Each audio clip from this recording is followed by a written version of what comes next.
ಎಲ್ಲರಿಗೂ ನಮಸ್ಕಾರ, welcome back to my channel. ಇವತ್ತು ಶುಕ್ರವಾರ ಸಂಜೆಯಿಂದ ವ್ಲಾಗ್ನ ಸ್ಟಾರ್ಟ್ ಮಾಡ್ತಾ ಇದ್ದೀನಿ.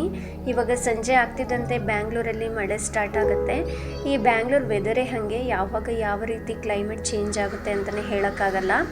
ಸಂಜೆ ಟೈಮಿಗೆ ಅಡುಗೆನ ಸ್ಟಾರ್ಟ್ ಮಾಡ್ತಾ ಇದ್ದೀನಿ. ನಮ್ಮ ಊರು ಸಕಲೇಶ್ಪುರ. ಊರಲ್ಲಿ ಬೆಳೆದಿರುವಂತಹ ಸೌತೆನ ಅತ್ತೆ ಕೊಟ್ಟು ಕಳಿಸಿದ್ರು.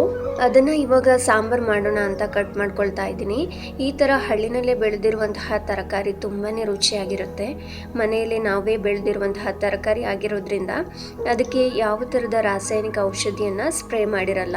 ಹಾಗಾಗಿ ಮಾರ್ಕೆಟಿಂದ ತರುವಂತಹ ಯಾವುದೇ ತರಕಾರಿಗಳನ್ನು ಅದರ ಮೇಲಿರುವಂತಹ ರಾಸಾಯನಿಕಗಳನ್ನು ಹೋಗಿಸ್ಲಿಕ್ಕೆ ಅಡುಗೆ ಮಾಡೋ ಮುಂಚೆ ಅವುಗಳನ್ನು ಬಿಸಿ ನೀರು ಅಥವಾ ಉಪ್ಪಿನ ನೀರಿನಲ್ಲಿ ತೊಳೆಯುವಂಥದ್ದು ತುಂಬಾ ಅವಶ್ಯಕ.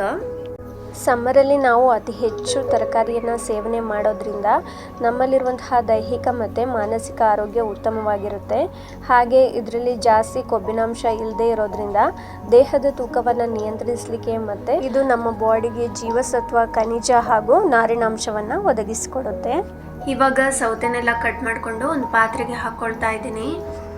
ಸೌತೆನೆಲ್ಲ ವಾಶ್ ಮಾಡಿಕೊಂಡು ರೆಡಿ ಮಾಡಿ ಇಟ್ಕೊಂಡಿದ್ದೀನಿ. ಜೊತೆಗೆ ಟೊಮೆಟೊ ಹಾಗೂ ಈರುಳ್ಳಿನ ಕೂಡ ಕಟ್ ಮಾಡ್ಕೊಳ್ತಾ ಇದ್ದೀನಿ.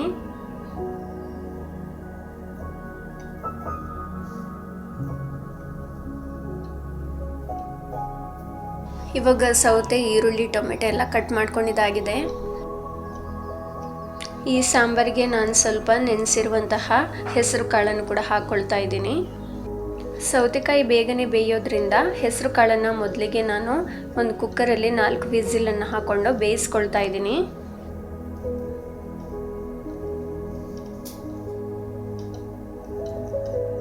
ಇವಾಗ ಒಂದು ಪಾತ್ರೆಗೆ ಸೌತೆ, ಈರುಳ್ಳಿ, ಟೊಮೆಟೊ, ಸ್ವಲ್ಪ ನೀರು, ಉಪ್ಪನ್ನು ಸೇರಿಸ್ಬಿಟ್ಟು ಬೇಯಿಸ್ಕೊಳ್ತಾ ಇದ್ದೀನಿ. ಹೆಸರು ಕಾಳಲ್ಲಿ ಪ್ರೋಟೀನ್, ನಾರಿನಾಂಶ, ವಿಟಮಿನ್ ಮತ್ತು ಖನಿಜಗಳು ಜಾಸ್ತಿ ಇರೋದ್ರಿಂದ ಹೆಸರು ಕಾಳು ಕೂಡ ನಮ್ಮ ಬಾಡಿಗೆ ತುಂಬಾ ಒಳ್ಳೆಯದು. ವೆಯ್ಟ್ ಲಾಸ್ ಮಾಡೋವರಿಗೆ ಮತ್ತು ಜೀರ್ಣಕ್ರಿಯೆಯನ್ನು ಸುಧಾರಿಸಲಿಕ್ಕೆ ಕೂಡ, ಹಾಗೆ ಹೃದಯದ ಆರೋಗ್ಯಕ್ಕೆ ಕೂಡ ತುಂಬಾ ಪ್ರಯೋಜನಕಾರಿ.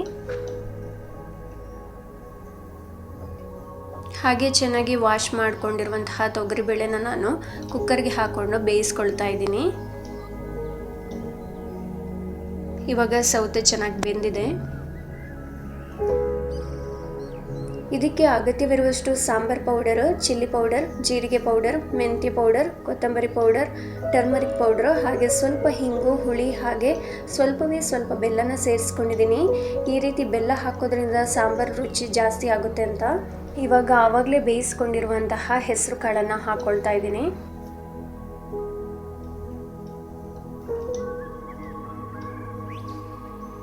ಬೇಯಿಸ್ಕೊಂಡಿರುವಂತಹ ತೊಗರಿಬೇಳೆನ ಒಂದು ಮಿಕ್ಸಿ ಜಾರಿಗೆ ಹಾಕ್ಕೊಂಡು ಸ್ವಲ್ಪ ನೀರನ್ನು ಸೇರಿಸ್ಕೊಂಡು ನೈಸಾಗಿ ಗ್ರೈಂಡ್ ಮಾಡ್ಕೊಂಡಿದ್ದೀನಿ.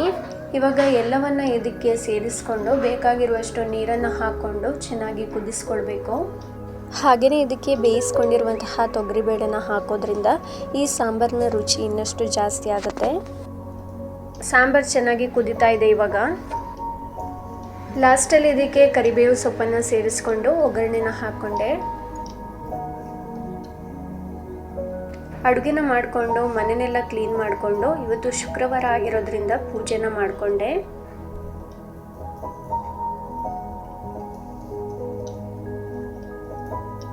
ನೈಟ್ ಊಟಕ್ಕೆ ನಾನು ಮುದ್ದೆ ಮತ್ತು ಸಾಂಬಾರನ್ನು ಮಾಡಿಕೊಂಡಿದ್ದೆ. ನೋಡಿದ್ರಲ್ವ ಫ್ರೆಂಡ್ಸ್, ಇವತ್ತಿನ ನನ್ನ ರೂಟೀನ್ ಯಾವ ಥರ ಇತ್ತು ಅಂತ ಹೇಳಿ. ಹಾಗೆಯೇ ಇದಾಗಿತ್ತು ಇವತ್ತಿನ ವಿಡಿಯೋ. ನೆಕ್ಸ್ಟ್ ವಿಡಿಯೋದಲ್ಲಿ ಮತ್ತೆ ಸಿಗ್ತೀನಿ. ಅಲ್ಲಿವರೆಗೂ ಎಲ್ರಿಗೂ ಟೇಕ್ ಕೇರ್, ಬಾಯ್.